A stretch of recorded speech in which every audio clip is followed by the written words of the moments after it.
Hello François. Salut Greg. Écoute, alors déjà, pourquoi je fais cette vidéo? Simplement parce que j'ai envie de mettre en avant les gens qui utilisent mes formations et qui ont des résultats. Donc avant de parler un peu des résultats que tu as vus, notamment je crois avec Low Kick Expert, Ouais. on va commencer un peu par ton parcours, tu vois, savoir comment t'en es venu aux arts martiaux, par quoi tu as commencé. Ok. Alors moi j'ai commencé à 15 ans par le karaté. Pourquoi en fait j'ai commencé par les arts martiaux?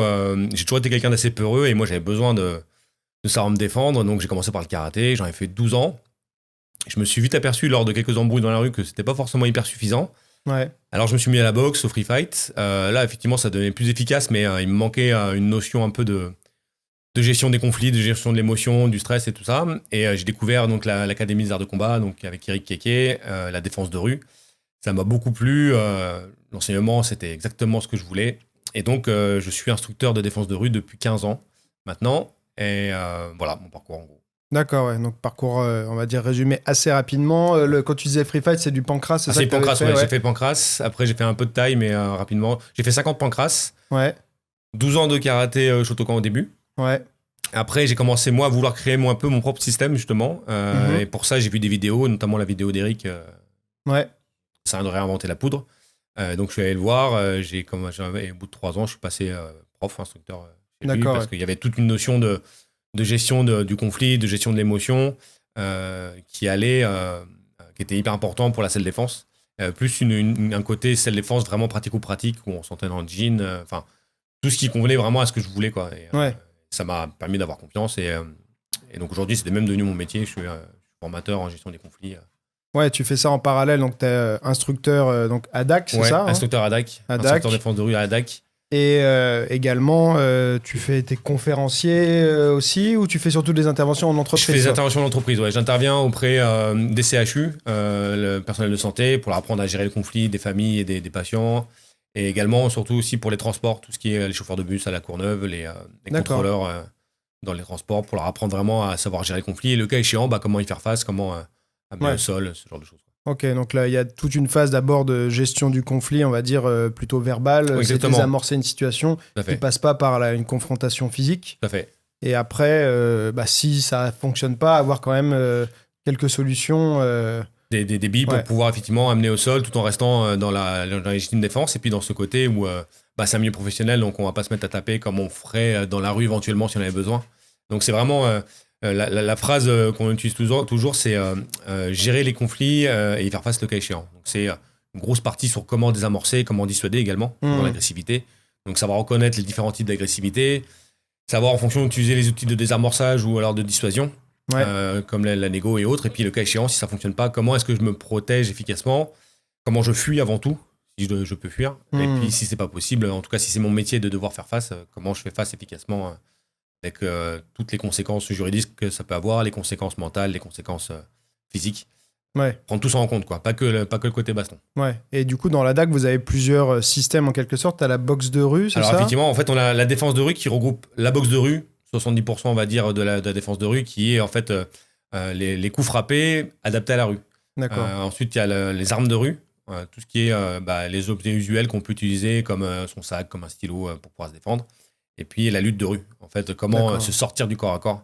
Hmm. Ce genre de choses. Et puis, avec tout le côté vraiment, on essaie d'être le plus réaliste possible, dans le sens où on s'entraîne en jean, Ouais. une basket t-shirt. L'hiver, on a un manteau, on s'entraîne avec des sacs, le sol n'est pas toujours stable. Hmm. Tout un contexte assez réaliste, on va dire. D'accord. Ouais. Voilà. Et donc, tu parlais de Eric Keke, lui qui était policier. Alors lui, il était policier à l'anticriminalité à la Courneuve pendant 13 ans. Après, il a été au GSPR, groupe Ouais. rapproché de la protection de la présidence. Et Mhm. puis après, il a créé la DAC à ce moment-là, il y a 25 ans maintenant.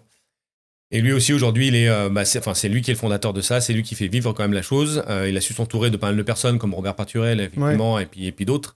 Moi, j'associais ça justement beaucoup. Alors, je savais qu'il y avait Eric dedans, mais quand je pense boxe de rue à DAC, défense de rue, je pense beaucoup aussi à Robert Paturel. Alors Robert, lui, effectivement, à la base, c'est lui qui a mis en place la boxe de rue. Ouais. Derrière, il s'est associé avec Eric pour on va dire, le structurer. Eric, il est fort pour ça, il arrive à beaucoup à structurer la chose, et puis il a amené aussi beaucoup de choses de son côté.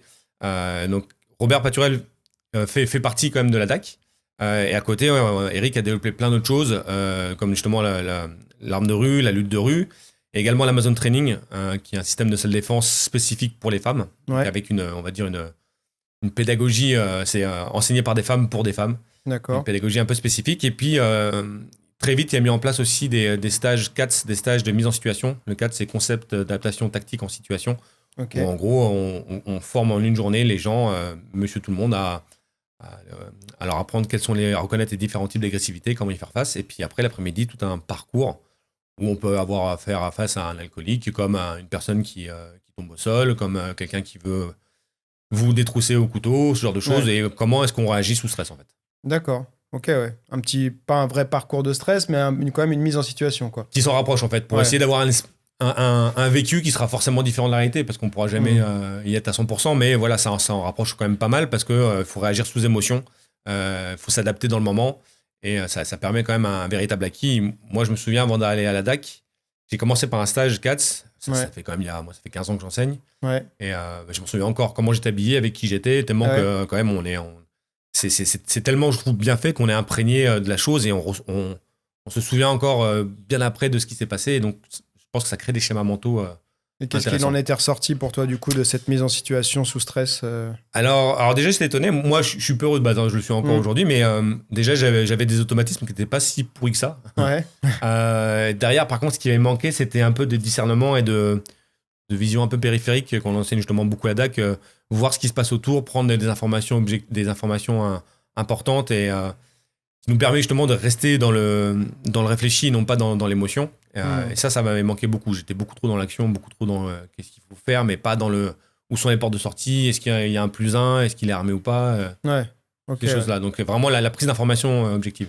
Ok. Et alors comment t'en es venu après comment t'es arrivé sur mes vidéos parce que tout ce qui est... toi, c'est plutôt par l'aspect sport de combat, la boxe, le kickboxing et tout ça que t'es arrivé sur mes vidéos, si j'ai bien compris. Et donc, c'est pas exactement la même chose, tu vois, que la boxe de rue et tout, mais t'as quand même senti un besoin de t'améliorer de ce côté-là, malgré ton passif de 12 ans de karaté, de 5 ans de free fight et tout ça, d'instructeur. T'avais encore quand même... tu sentais un manque ou quelque chose qui n'allait pas, quoi. Alors, effectivement, déjà, à la DAC, on prône l'esprit d'ouverture, c'est-à-dire que Eric, lui aussi, continue à se former à droite à gauche, on se forme toujours. Et il m'a pris un pack de formation d'ailleurs. Je sais plus. Il m'a pris pas mal de formations. Bah, c'est lui justement, il avait pris un pack de formation et il m'avait parlé de toi. Alors moi, je te connaissais déjà, t'es assez connu quand même dans le domaine. Et du coup, j'étais allé voir, j'avais pris pas mal de formations et j'étais tombé quand même rapidement sur justement le low kick expert qui m'intéressait beaucoup parce que moi, j'avais laissé de côté les low kicks dans la salle de défense parce que on n'a pas de protège tibia, on peut se faire bloquer facilement, on peut se faire prendre la jambe, mais j'étais pas un expert de low kick. Mais ça me semblait quand même efficace parce que sous stress, c'est quand même les gros muscles lourds, enfin la motricité lourde, c'est facile à faire, ça casse un appui, donc pour la fuite c'est intéressant. Pour le côté juridique c'est intéressant aussi parce que voilà, on va pas non plus péter la jambe, c'est ça, à l'inverse d'un coup de pied au parti où ça peut quand même avoir des répercussions. Et donc j'avais pris ta formation low kick. J'avais adoré ta pédagogie, déjà, de base. J'avais appris plein de choses et rapidement, j'avais pu, rien qu'en regardant tes vidéos, mettre ça en pratique dans mes cours et même l'apprendre un peu à mes élèves, rien qu'en regardant tes vidéos. Je me suis dit que quand même, c'était vachement intéressant et j'ai voulu passer un cap, justement, en venant me former avec toi, en prenant des cours particuliers. Et là, j'ai vu qu'il y avait plein d'autres choses autour de ça. Le low kick, c'était pas simplement la technique, ni les décalages ou autre. Il y avait eu un pléthore de choses qui m'ont autour. Et comme j'ai vu des progrès rapides, et ce qui est quand même, enfin pas rare, mais je veux dire, moi ça fait quand même pas le temps que je pratique. Et quand j'ai vu la marge de progression que je pouvais avoir avec toi, j'ai fait voilà, je vais prendre des cours particuliers. Et j'ai pris notamment aussi plein d'autres formations. Il y avait Combo Expert, il y avait Surprendre ton adversaire, enfin plein d'autres systèmes qui m'ont appris pas mal de choses. Que je suis en train de mettre en place, c'est long. Il y a plein de choses. On peut pas tout faire. C'est tellement riche qu'on peut pas tout faire. Pas tout de suite en tout cas. Donc voilà pourquoi j'en suis venu. C'est parce que je pense que le low kick en salle défense est hyper important. Marche bien. Par contre, il faut savoir les placer. C'est ça, Et c'est vrai que c'est bien que tu aies réussi à passer le cap parce que des fois avec une expérience, parce que là tu as bientôt 43, c'est ça? bientôt 43 ans, tu as commencé à 15 ans, donc ça fait que tu viens pas de commencer, tu vois. Non, ouais. Et du coup, moi, je trouve ça hyper intéressant notamment d'avoir cette ouverture. Tu disais que c'est aussi une culture que vous essayez de développer à la DAC. Beaucoup. Mais voilà, cette ouverture que moi, j'essaie de prôner tout le temps, de se dire, OK, bah oui, je suis instructeur, ça fait pas loin de 30 ans que je m'entraîne, mais je vais toujours à apprendre et de passer le cap, tu vois. Ouais, tout à fait. C'est vrai qu'il y a beaucoup de gens qui, voilà, c'est l'ego. L'ego, des fois, n'aime pas dire oui, enfin, je me positionne encore comme quelqu'un qui sait pas tout, tu vois. Ouais. Pour l'ego, c'est pas toujours flatteur, tu vois. C'est vrai. De se dire, bah oui, je peux encore être meilleur, je suis pas arrivé et tout ça, tu vois. Il y a beaucoup de gens qui, notamment dans les profs, malheureusement, je trouve qu'ils, des fois, une fois qu'ils sont profs, ils se disent que ça y est, ils sont arrivés et qui se reposent un peu sur leur laurier, qui cherchent plus à évoluer, quoi. Exactement. Voire ils s'entraînent plus et d'ailleurs, Ouais. c'est un peu dommage. Et Eric, pour ça, a été très moteur. Lui, pour le coup, il a. Enfin, je dis ça, mais en même temps, c'est un peu mon mentor, donc c'est normal. Mais Ouais. il a lui aussi, il a une expérience de terrain, il a été formé longtemps. Et encore aujourd'hui, il se reforme. Il va faire des stages à droite à gauche. Et il prône cette ouverture d'esprit. Effectivement, tu as la même, mais je trouve ça hyper important parce que. Il y a des experts partout et c'est bien d'aller prendre à droite à gauche. Et la DAC est aussi née de ça, de certains experts à droite à gauche on est venu chercher se former à droite à gauche. On l'a après remis au goût, à la sauce à DAC, en tout cas à la sauce salle défense. Ouais. Et c'est intéressant. Après, on trouvera partout effectivement des personnes qui ont cette capacité de pédagogie, de formation. J'aurais pu faire des low kicks ailleurs, je pense que j'aurais pas eu le même résultat. Ouais. Donc, faut trouver la bonne formation, la bonne personne. Une fois qu'on l'a, c'est de l'or en barre. Bah, c'est sûr que, enfin, moi, la pédagogie, c'est quasiment ce qu'il y a de plus important. La technique, effectivement, c'est important, mais si on a un savoir, mais qu'on ne sait pas le transmettre, bah, en fait, on n'est pas un coach. Tu vois, c'est-à-dire que le boulot premier du coach, c'est pas d'être le plus fort au monde, c'est de savoir transmettre de manière efficace et simple à ses élèves, tu vois. Et il y en a qui sont toujours encore trop, et encore une fois, on en revient à l'ego, dans ce côté c'est moi le plus fort, donc suivez-moi parce que c'est moi le plus fort, tu vois. Alors que c'est pas parce que t'es le plus fort que tu vas être le meilleur coach. C'est sûr, tu vois. c'est sûr. Et moi, c'est vrai que c'est quelque chose, en tout cas, sur lequel j'essaie de travailler. Je teste tout le temps des nouvelles approches pédagogiques et d'être hyper construit dans ma manière d'enseigner. Ouais. Et du coup, c'est hyper adapté derrière à un format vidéo. Ouais, complètement. Tu vois. Et derrière aussi, ce que beaucoup de gens n'ont pas encore compris avec l'apprentissage vidéo, c'est que c'est pas un truc magique, c'est que tu regardes et c'est bon, tu progresses instantanément. C'est comme un véritable cours. Tu regardes, tu t'entraînes. Exactement, faut pratiquer. Tu re-regardes à nouveau, tu t'entraînes, tu revérifies des petits détails, tu peux regarder au ralenti, tu peux faire plein de... Enfin, moi, je trouve que la vidéo, c'est génial, tu vois, pour progresser, quoi. Encore aujourd'hui, moi, je l'ai acheté en janvier, ta formation. Ouais. Aujourd'hui encore, tiens, rien qu'hier soir, pour ce matin, quand je vais m'entraîner, j'ai re-regardé encore des vidéos sur Low Kick Expert, et pourtant, j'ai pris les cours particuliers avec toi, je prends les cours maintenant en collectif. J'ai re-regardé les vidéos, il y a encore des choses... qui reviennent, où on se dit « Ah, ça, j'avais pas vu ». En fait, c'est exactement ce que tu disais. On regarde la vidéo, on applique, on faut regarder, ainsi de suite. C'est une formation un peu continue. Et puis, c'est l'avantage de la vidéo, c'est qu'on peut revoir souvent, on peut mettre au ralenti, on peut prendre des best-of prendre un peu. Et c'est justement ce que tu montres, je trouve, dans tes formations, dans tes vidéos, c'est qu'il y a un panel d'informations. Et puis, comme tu dis... suivant qui on est, suivant ce qu'on veut faire, telle technique, on va mieux le sentir, donc on va plutôt aller bosser ça. D'autres techniques un peu moins, on les laisse de côté, on reverra plus tard. On a le choix, c'est pas imposé, on a le choix par rapport à notre personnalité, ce qu'on aime faire, on a le choix de plutôt travailler cette partie-là que cette partie-là dans tes vidéos. Donc ça, c'est intéressant. Mais ça, c'est un concept aussi sur lequel j'essaie de mettre l'accent des fois quand je parle avec d'autres coachs, c'est de ne pas être à enseigner en fait que ce qui fonctionne pour toi. Parce que ce qui fonctionne parfois pas bien pour toi par rapport à tes qualités va peut-être fonctionner pour quelqu'un d'autre. Donc il y a des choses, normalement, où tu te dois d'essayer de montrer un panel assez large, même si c'est des choses sur lesquelles toi, tu n'as pas spécialement eu de succès. Ouais. Mais peut-être, c'est pour ça que c'est aussi intéressant de regarder, tu vois, alors quand on est dans les sports de combat en tout cas, mais beaucoup de combats et tout ça, de voir ce qui marche pour d'autres personnes aussi, que toi, peut-être, tu n'arrives pas à placer parfaitement, mais parce que t'as pas les aptitudes, ça correspond pas à ta morphologie, c'est pour un longiligne, c'est pour quelqu'un de plutôt ramassé, enfin tu vois, il y a plein de morphotypes différents, il y a plein de qualités physiques différentes, et donc les techniques, c'est pas toujours que une question de bien faire la technique, c'est le bon choix de la bonne technique au bon moment, mais aussi par rapport à toi, quoi. Gabarit, ainsi de suite. Ouais, Par c'est rapport sûr. à toi et aussi parfois par rapport à la personne que tu as en face, quoi. Et c'est vrai que c'est ce qu'on voit beaucoup dans tes vidéos. Et Eric dit souvent, en tant que prof ADAC, qu'on est des révélateurs de potentiel. Et pour ça, faut pas amener un seul outil pour tel truc. C'est on va dire une caisse à outils. La personne prend l'outil qui lui va bien. Toi, tu prendras peut-être un autre outil. Et comme tu disais parfaitement, nous, ça nous va parce qu'on a un tel gabarit ou telle façon de faire. L'autre, ça lui ira pas du tout. Donc, faut laisser ce choix-là. Et je trouve qu'on le retrouve pas mal dans tes vidéos. Ouais, et c'est vrai qu'un truc qu'on disait là, moi, que je trouve assez intéressant avec la vidéo, c'est de faire ces allers-retours entre regarder, faire.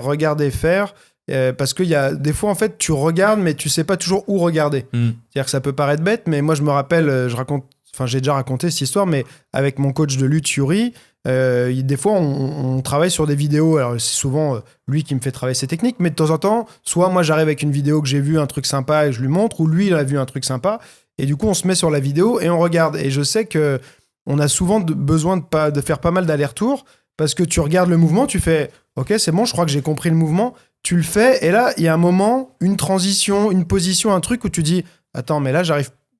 C'était comment ?» Et du coup, tu vas revoir ta vidéo, et tu dis « Ah ouais, là, il met sa main comme ça. » Et tu refais, et après, tu arrives à un autre moment où tu bloques, tu vois, tu dis « Ah, mais alors attends, parce que là, je sens qu'il y a un truc qui va pas, je dois pas avoir la bonne position. » Et tu vas revoir la vidéo. Et tu peux faire autant d'allers-retours que nécessaire comme ça, pour arriver à un truc vraiment top, tu vois, au niveau du résultat. Si derrière, en plus, tu peux aussi te filmer pour comparer ce que tu fais toi avec ce qui se fait sur la vidéo, là, tu as vraiment des résultats vraiment excellents, quoi. Ça, c'est vrai, je vais bien le dire, le fait de se filmer et puis après de regarder avec la vidéo où toi tu montres, pour le coup, c'est un moyen efficace et facile de dire, bah voilà, là, il y a une différence de forme de corps qui fait qu'il y a quelque chose qui doit pas aller. Et puis après, on analyse, on va peut-être pas tout voir du premier coup, comme tu dis, c'est pas parce qu'on regarde la vidéo, la formation, que ça y est, on est devenu un expert low kick, mais ça nous permet en tout cas d'avoir un comparatif, plus les explications qui sont bien faites. Au bout du compte, je me dis, moi, avant de venir m'entraîner avec toi, j'avais déjà vachement progressé en low kick, rien qu'en regardant la vidéo. Quoi. Ouais. Donc, et t'avais eu alors c'est Eric qui t'en avait parlé, mais t'avais eu des hésitations, quelque chose qui t'avait fait hésiter avant de prendre la formation, ou quand t'es arrivé sur le site, c'était clair C'était très clair. Très clair, très... En plus, il y a des filtres, quoi, parce qu'il y a des formations sur beaucoup de choses, mais là, il y avait le filtre kickboxing, je crois, ou sport de combat. Et j'avais regardé, et je me souviens que c'était la première que j'avais prise, Low Kick Expert. Et après, derrière, j'avais pris, il y avait aussi les feintes, feinter comme un pro. Enfin, il y avait différentes formations qui étaient très bien là-dessus. Mais non, j'avais trouvé tout juste ce que je voulais, quoi. Ok. Parce que de toute façon, c'est ce que je voulais passer. Je voulais passer le low kick. Je cherchais ça depuis un petit moment.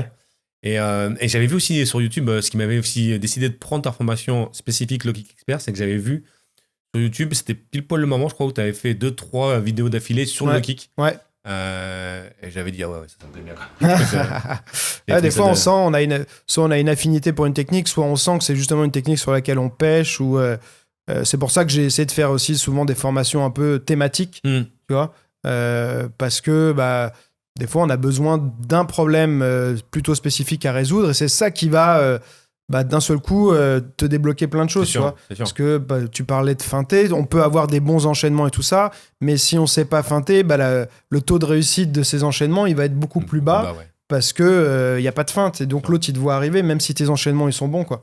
Donc c'est pour ça que j'ai fait vraiment des thématiques comme ça assez précises, mais qui correspondent aux problèmes que je vois au quotidien dans mes cours, et même parfois même dans des combats pro. Tu te dis tiens, là c'est dommage, lui il a pas mis ça en place, il aurait eu plus de succès.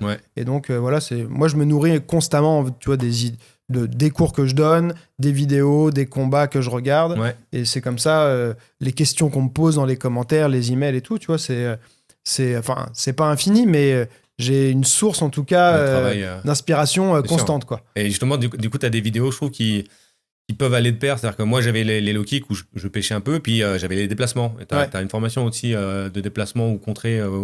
Il y a surprendre. Ça doit peut-être surprendre son adversaire, je crois. Il y avait le contre aussi.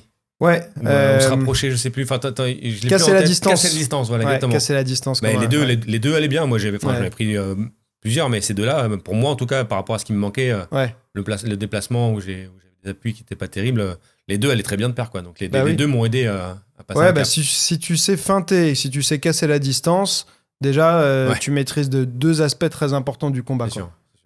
Ok, top. Bah écoute, je pense que c'est bon pour cette vidéo. Ok. Merci pour ce petit témoignage. Merci à toi. On mettra des liens aussi vers les sites et tout ça, donc ADAC et tout. Si toi, tu as un site perso, on le mettra aussi.